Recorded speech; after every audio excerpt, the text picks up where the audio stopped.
जे सभी क्लेशनि जी चर्चा करे रहिया हुआसीं, जंहिंमें मसीह सां असां शामिल हूंदासीं। उहा ॿी पीड़ा आहे जेकी होतिरी आहे जेतिरी असां मसीह सां पहचान रखूं था ऐं ख़ुशख़बरीअ जी घोषणा करूं था। पहिरें यूहन्ना जे किताब जे 4 अध्याय ऐं 17 वचन में यूहन्ना लिखियो, जहिड़ो उहो आहे ओड़ा ई संसार में असां बि आहियूं। यूहन्ना जे किताब जे 15 अध्याय जे 18 खां 19 वचन ताईं प्रभु यीशुअ बि हे साफ़ चयो, अगरि संसार तव्हां सां बैर रखे थो त तव्हां ॼाणो त हुन तव्हां खां पहिरियों मूंसां बैर रखियो। अगरि तव्हां संसार जा हुजो हा त संसार पंहिंजनि सां प्रेम रखे हा, पर इन्हीअ करे त तव्हां संसार जा कोन आहियो, वरन मां तव्हांखे संसार मां चुनी छॾियो आहे, इन्हीअ करे संसार तव्हां सां बैर रखे थो। त अगरि तव्हां संसार जा कोन आहियो त संसार तव्हां सां नफ़रत कंदो। हिकिड़े मसीही विश्वासीअ जो मशहूरु हुजणु जग ऐं मसीह जे विच बिल्कुलु उल्टो आहे। अगरि तव्हां मसीही हूंदे जग में ऐं जग जे माण्हुनि विच मशहूरु आहियो त तव्हां मसीह जे साम्हूं मशहूरु कोन आहियो। अगरि तव्हां मसीह जे अखियुनि में मशहूरु थियणु चाहियो था त तव्हां जग में मशहूरु कोन थियण वारा आहियो। परमेश्वर जे संतान खे पंहिंजी सही जाइ खणी पंहिंजी पहचान मसीह सां रखणु खपे। जॾहिं असां मसीह लाइ पीड़ा भोॻियूं था त प्रभु यीशु बि असांजे द्वारा पीड़ा भोॻे थो, पंहिंजी कलीसिया जे द्वारा उहो पीड़ा भोॻे थो। छा तव्हांखे यादि आहे त प्रेरित जे किताब जे 9 अध्याय जे 4 वचन में प्रभु यीशु दमस्कुस जे रस्ते ते शौल खे प्रगट थी करे छा चईं? हुन चईं, शौल शौल तूं मूंखे छो सताए थो? उहो जवान फरूसी शौल चौंकिजी वियो ऐं गड़बड़िजी वियो। उहो हे ॼाणींदे अचंभे में पइजी वियो त उहो मसीह विश्वासियुनि खे सताईंदे वक़्तु असुलियत में प्रभु यीशु मसीह खे सताए रहियो हुयो।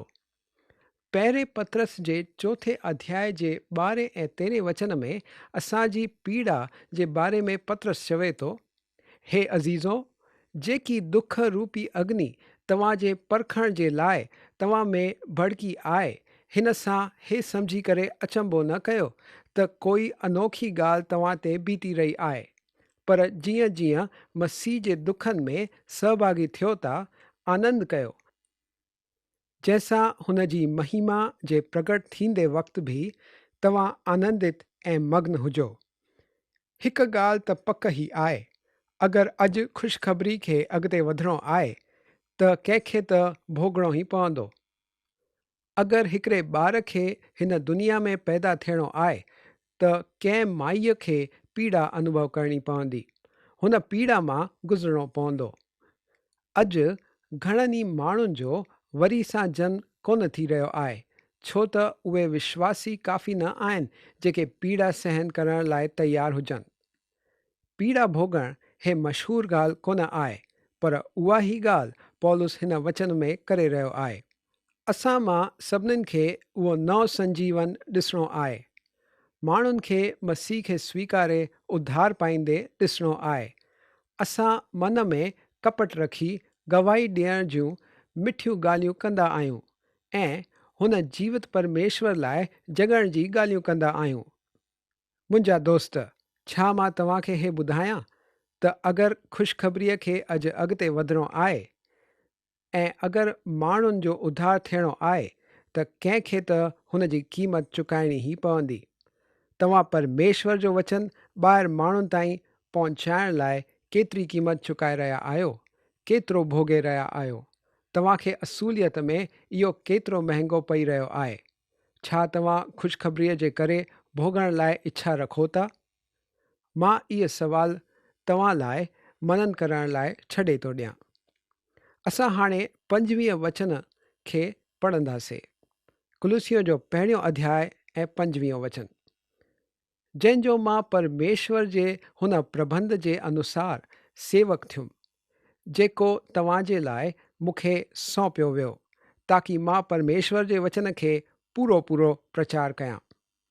हिते प्रबंध हिन अखर जी माना अर्थव्यवस्था आहे। असां शासकीय प्रबंध, देश जे घरेलू प्रबंध, व्यापारिक प्रबंध, हिननि सभिनीनि जे बारे में ॻाल्हाईंदा आहियूं। परमेश्वर जग सां अलॻि अलॻि प्रबंधन या प्रबंधकनि जे आधार ते व्यवहार कंदो आहे, पर हुननि प्रबंधन जी नींव हमेशह यीशु मसीह में छुटकारो हे रही आहे।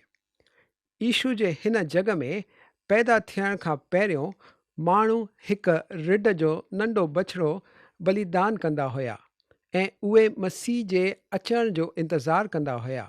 हुन रिढ जे बछड़े हुननि खे उद्धार कोन ॾिनो, पर हुननि उहा रिढ विश्वास में आंदी ऐं हुननि मसीह द्वारा उद्धार पातो, जेको कंहिं ॾींहुं हुननि लाइ मुअण वारो हुयो।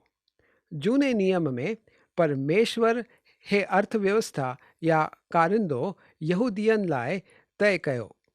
असां अॼु रिढ जो बछड़ो बलिदान करण लाइ कोन आणींदा आहियूं, छो त असां वटि उहा ऐतिहासिक असूलियत आहे त मसीह अची असां लाइ पाण जो बलिदान ॾेई छॾियो हुयो। अॼु असांखे छड़ो हुन में विश्वास करणो आहे, हुन ते भरोसो रखणो आहे, जंहिंजो मां परमेश्वर जे हुन प्रबंध जे अनुसार सेवक थियुमि, जेको तव्हांजे लाइ मूंखे सौंपियो वियो। पौलुस कुलुसे जे गैर यहूदी माण्हुनि खे हे लिखी रहियो आहे। उहे हिन नए प्रबंध जो हिसो आहिनि। गैर यहूदी या विधर्मियनि खे कलीसिया में शामिल करण जी ज़रूरत हुई, ताकि मां परमेश्वर जे वचन खे पूरो पूरो प्रचार कयां। हे हिकु ॻाल्हि आहे जेकी जूने नियम में लिखियलु हुई, पर हाणे परमेश्वर हे घोषित कयो आहे त ख़ुशख़बरी गैर यहूदियुनि खे विधर्मियुनि ताईं भी वञणु घुर्जे। हाणे असां कुलुसियो जो पहिरियों अध्याय ऐं 26 वचन पढ़ंदासीं। अर्थात हुन भेद खे जेको वक़्तनि ऐं पीढ़ियुनि खां गुप्त रहियो, पर हाणे हुन जे हुननि पवित्र माण्हुनि ते प्रगट थियो आहे। हिकु भेद उहो आहे जेको जूने नियम में प्रगट न कयो वियो हुयो, पर हाणे प्रगट कयो वियो आहे। असां इफिसियों जे ख़त में सिखियो त भेद हे कोन हुयो त गैर यहूदियनि खे उद्धार मिलंदो।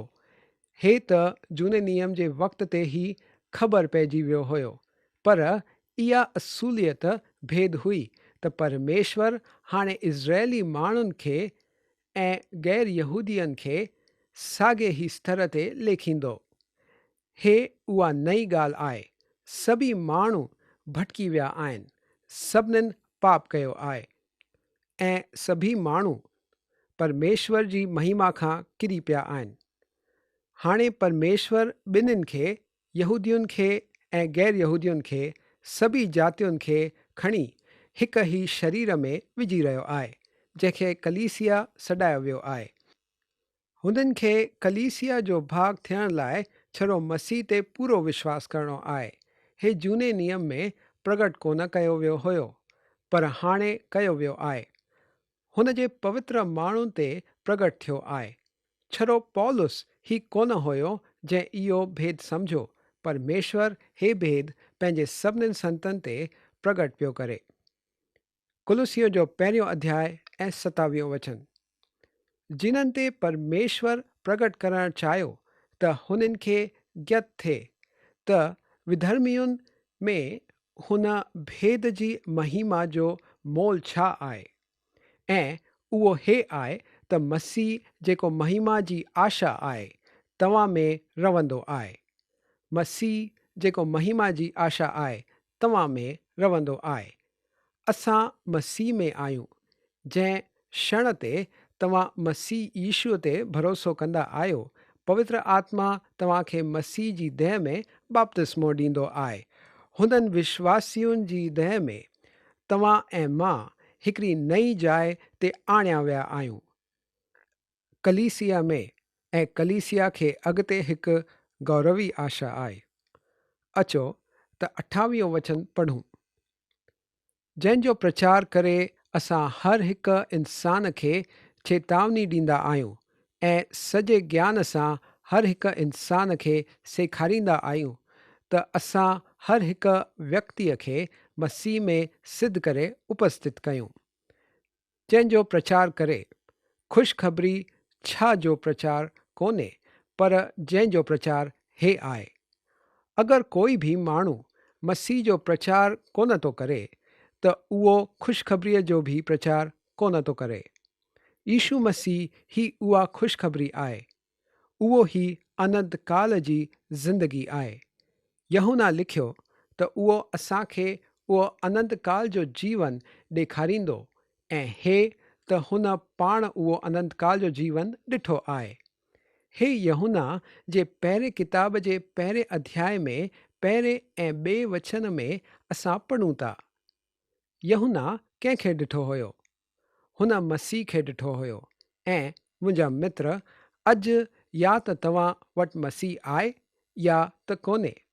ख़ुशख़बरी मसीह ख़ुदि आहे, जेको हुन असां लाइ पंहिंजी मौत ऐं वरी सां जी उथण में कयो आहे, ऐं जेको उहो असां लाइ भविष्य में करण वारो आहे। हर हिक इंसान खे चेतावनी ॾींदा आहियूं ऐं सॼे ज्ञान सां हर हिक इंसान खे सेखारींदा आहियूं। मुंहिंजो विश्वास आहे त परमेश्वर जे सेवकनि लाइ अॼु 2 आज्ञाऊं आहिनि, ऐं हे उहे 2 आज्ञाऊं आहिनि जंहिंजो असांखे पालन करणु खपे।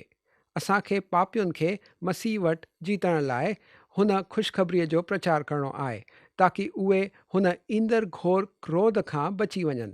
ऐं असांखे हर इंसान खे सॼे ज्ञान सां सेखारिणो आहे।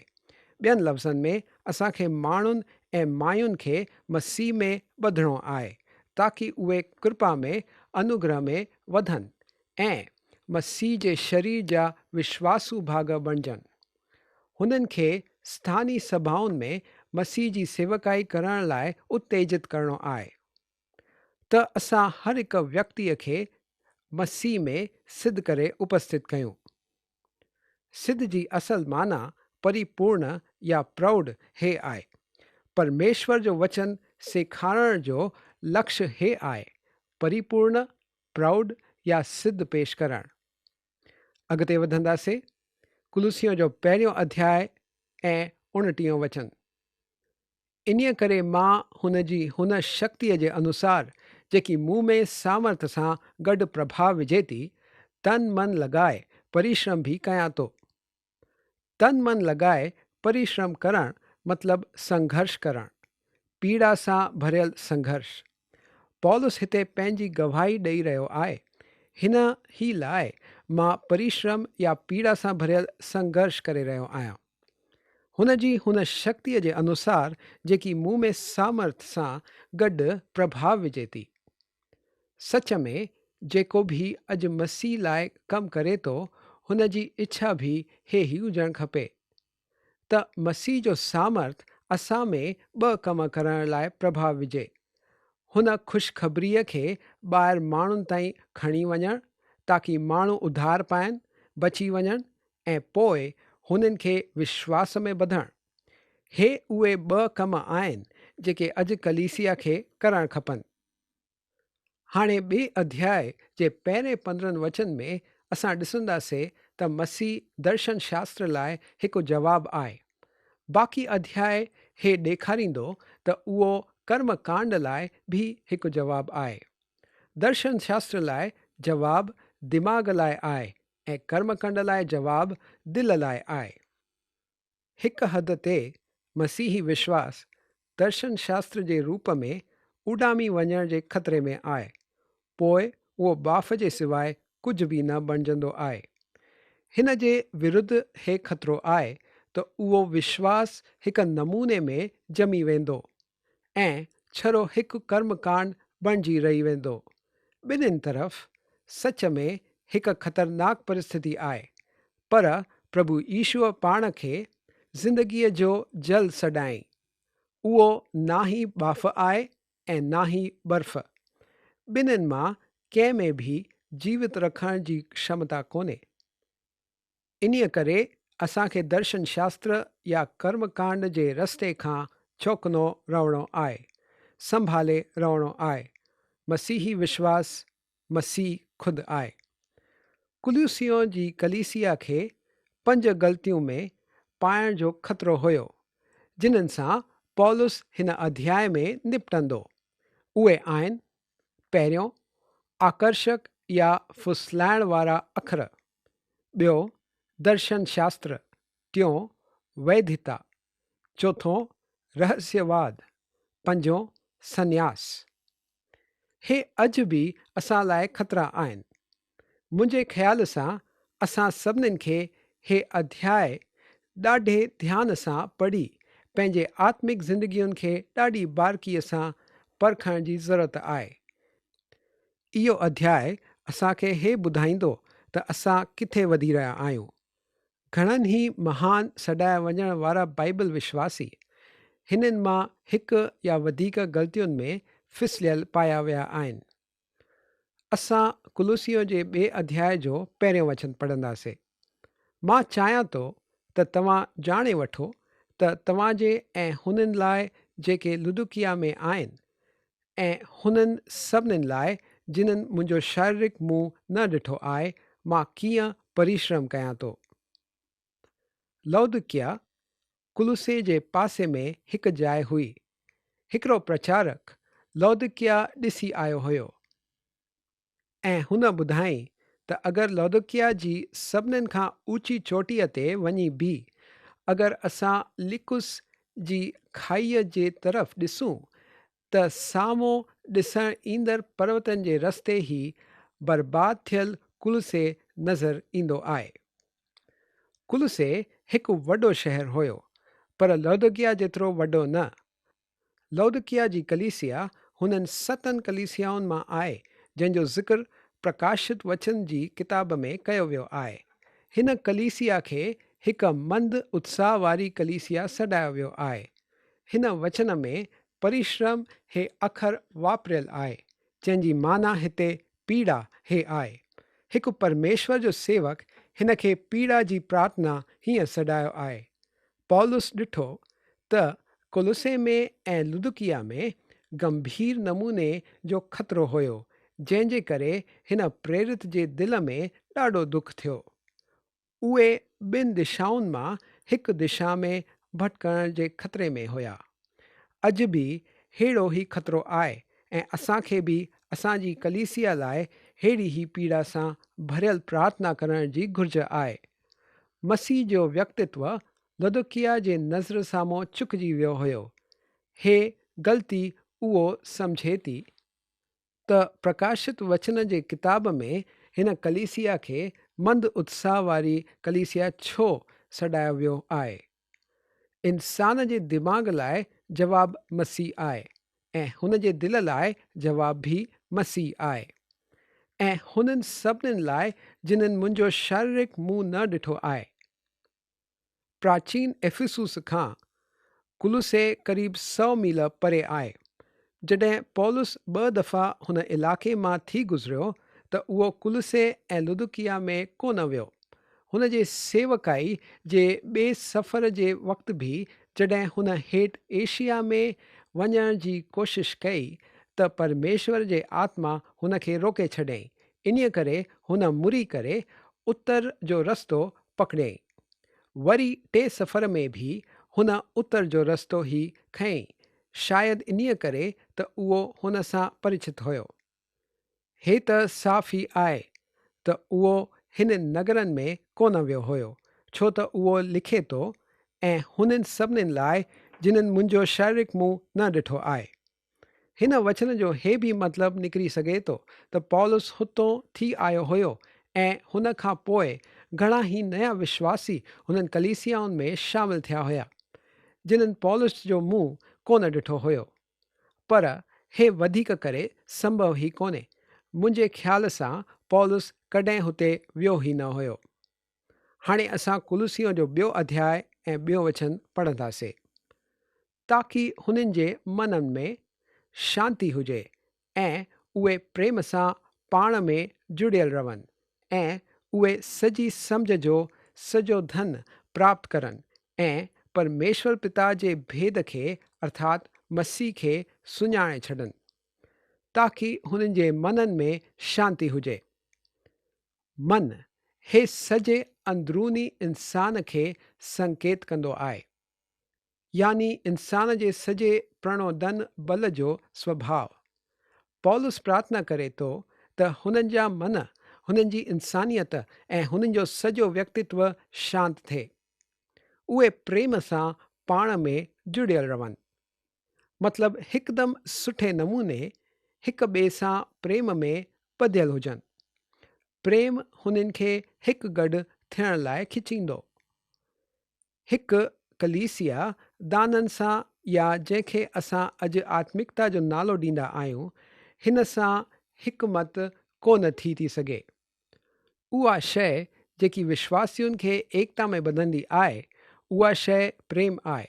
प्रेम हे उहो सीमेंट आहे जेको असांखे गॾु झलींदो आहे ऐं उहे सॼी सम्झ जो सॼो धन प्राप्त करनि।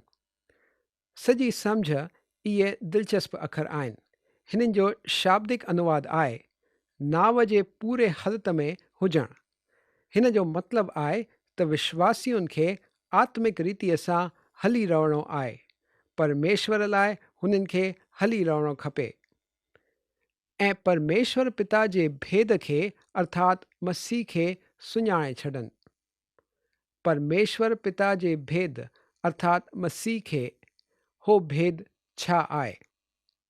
कलीसिया उहो भेद आहे, छो त हुन खे झूने नियम में प्रकट कोन कयो वियो आहे। परमेश्वर गैर यहूदियन खे उद्धार ॾियण वारो हुयो। हे झूने नियम में साफ़ ॿुधायो वियो हुयो ऐं परमेश्वर हुननि खे उद्धार बिल्कुलु ॾिनो। पर पंतकुस्त जे ॾींहुं परमेश्वर हिकु नई शइ जी शुरूआत कई।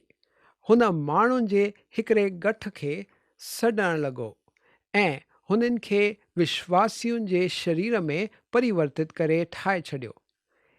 इहो हुन पंहिंजी आत्मा जे वसीले कयो आहे। पौलुस कुरिन्थियों जे पहिरें ख़त जे 12 अध्याय जे 12 वचन में ॿुधाए थो, छो त जंहिं प्रकार सां देह त हिकु आहे ऐं हुन जा अंग घणा आहिनि, ऐं हुन हिकु देह जा सभी अंग घणा थियण ते बि सभी मिली करे हिकु ई देह आहिनि, उन्हीअ ई तरीक़े मसीह बि आहे। पृथ्वीअ ते हूंदे वक़्तु मसीह खे हिकु शारीरिक देह हुई ऐं अॼु हिते हेठि हुन खे आत्मिक देह आहे। उहा देह मसीह ते भरोसो करण वारनि विश्वासियुनि जी ठहियलु आहे ऐं इहा देह मसीह सॾाई वई आहे। इन करे असां प्रेरित जे किताब जे 9 अध्याय ऐं 4 वचन में मसीह शौल खे जेको चई रहियो आहे उहो पढ़ंदासीं। मसीह चयो, तूं मूंखे छो सताए रहियो आहीं? शौल हुन खे व्यक्तिगत रूप सां सताए रहियो हुयो। कलीसिया मसीह आहे, उहा हुन जी संपत्ति आहे। परमेश्वर पिता जो भेद अर्थात मसीह। पहिरें कुरिन्थियों जे 12 अध्याय जे 13 वचन में पौलुस कलीसिया जे बारे में चवे थो, छो त असां सभिनीनि, चाहे यहूदी हुजूं चाहे यूनानी, चाहे दास हुजूं चाहे मुक्त, हिक ई आत्मा जे द्वारा हिक ई देह बणजण लाइ बपतिस्मो वरितो ऐं असां सभिनीनि खे हिक ई आत्मा पीआरी वई। असां सभिनीनि खे मसीह में बपतिस्मो ॾिनो वियो आहे। असां सभिनीनि खे हिक ई आत्मा में पीआरियो वियो आहे। हे ही आहे जेको कलीसिया में एकता आणींदो आहे। असांखे कॾहिं बि कलीसिया जी एकता करण जी आज्ञा कोन ॾिनी वई आहे। हे असंभव आहे त असां हिकिड़ी संस्था सां जुड़ी वञूं ऐं कलीसिया खे एकत्रित करण लाइ हुन संस्था खां अपेक्षा कयूं। पवित्र आत्मा इहा एकता पहिरियों खां ई आणे छॾी आहे।